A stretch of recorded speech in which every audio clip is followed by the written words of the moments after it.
మన అమ్మమ్మ నానమ్మ కాలం నాటి బ్రేక్ఫాస్ట్ ఏంటి అంటే రాగి సంకటి, రాగి జావా, అంబలి, లేదంటే తోప, లేదంటే ఇట్లా రాగితో సంబంధించినవన్నీ తినేవాళ్ళం. తర్వాత సద్దన్నం తినేవాళ్ళం. తర్వాత ఇడ్లీ, వడ, సాంబార్ అండ్ పూరి ఇట్లా ఇలా వస్తూ ఉన్నది. ఇప్పుడు ప్రజెంట్ ఈ రాగులు అన్నవి చాలా సుప్రసిద్ధంగా అందరింట్లో రాగి చేసుకోవడం, రాగి జావ చేసుకోవడం, రాగి మాల్ట్ అంటూ ఉంటారు. అది చాలా ఫేమస్ అయిపోయిందండి. దాంతో మన అమ్మమ్మల నాటి కాలం యొక్క రెసిపీ అండ్ మన చిన్నారులకు ఇవ్వడం ద్వారా ఎంత ఉపయోగం ఉన్నదో ఈ వీడియోలో అయితే ఎక్కడ స్కిప్ చేయకుండా అయితే చూసేయండి. ప్రాసెస్ కూడా చాలా సింపుల్ అండి. 2 minutesలో అయిపోతుంది. ఈ రాగి తోప అంటాం మేమైతే. సో ఎక్కడ స్కిప్ చేయకుండా లెట్స్ గెట్ స్టార్టెడ్.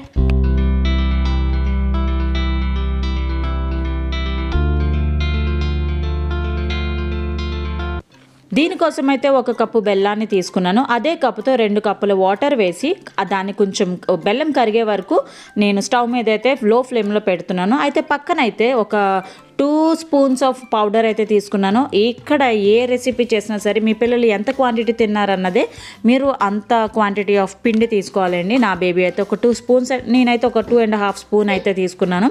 కొంచెం వాటర్ వేసి దాన్ని బాగా ఇలాగా ఇంకొంచెం వాటరీగా కూడా చేసుకోవచ్చండి. మనం రాగి మాల్ట్ ఎలా చేస్తామో అలా చేసుకుంటే సరిపోతుంది. సరే, మనం స్టవ్ మీద పెట్టుకున్న ఆ బెల్లం వాటర్ కరిగిందో లేదో ఒక్కసారి అయితే చూసేద్దాం. సో నేను పెట్టిన ఆ బెల్లం వాటర్ అయితే ఈ విధంగా మరిగిపోయింది. మరిగిన ఈ బెల్లం వాటర్ని ఒక స్ట్రైనర్ సహాయంతో ఈ విధంగా పైన చూపిస్తున్న విధంగా వడకట్టుకొని ఏమైనా చెత్త కానీ వచ్చిందో లేదో అన్నది చెక్ చేసుకోవాలండి. ఎందుకంటే ఇది మన చిన్నారులకు పెట్టే ఆహారం కాబట్టి కొంచెం జాగ్రత్త వహించాలి.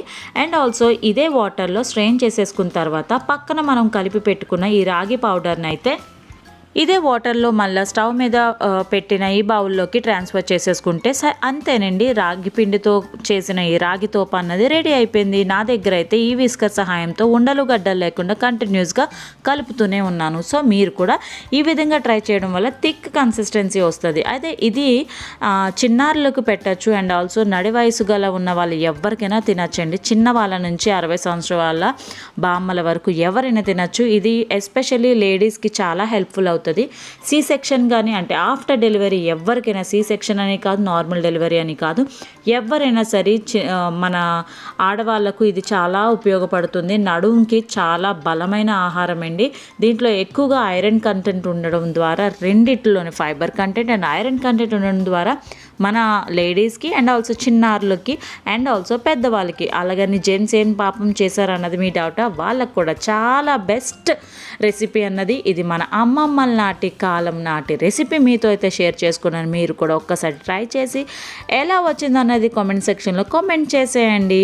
ఒక్కసారి మీరు నా ఛానల్ని విజిట్ చేసి ఇంకా ఇట్లాంటి హెల్దీ అండ్ టేస్టీ రెసిపీ కోసం అయితే నా ఛానల్ని సబ్స్క్రైబ్ చేసుకోండి. సో పైన చూపిస్తున్న విధంగా ఒక ప్లేట్లో వాటర్ తీసుకొని సర్వింగ్ బౌల్ని అయితే ఆ వాటర్లో పెట్టిన ద్వారా ఈ ఫుడ్ అనేది తొందరగా కూల్ అయిపోయే ఛాన్స్ ఉందండి. సో దట్ మన బేబీస్ ఫుడ్ చేసేటప్పుడే కదండి ఎక్కువగా ఏడుస్తూ ఉంటారు. సో ఇది కూడా చాలా ఫాస్ట్గా 5 minutesలో కూల్ అయిపోతుంది. యూనిఫామ్గా కూల్ అవుతుంది కూడా. హ్యాపీగా ఫాస్ట్గా వాళ్ళకి ఫీడ్ చేయొచ్చు. అండ్ ఆల్సో నేను ఫస్ట్ టైం నా బేబీకి అయితే ఈ రెసిపీ పెడుతున్నాను.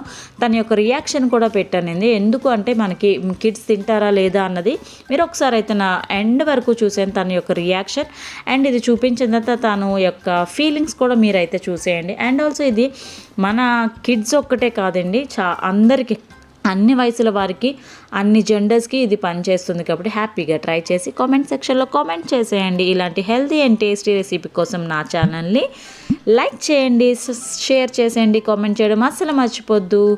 బాయ్. నెక్స్ట్ వీడియోలో ఒక మంచి టాపిక్తో మీ ముందుకైతే రాబోతున్నాను. అంతవరకు నా ఛానల్ని stay tuned to my channel. Bye. Have a great day.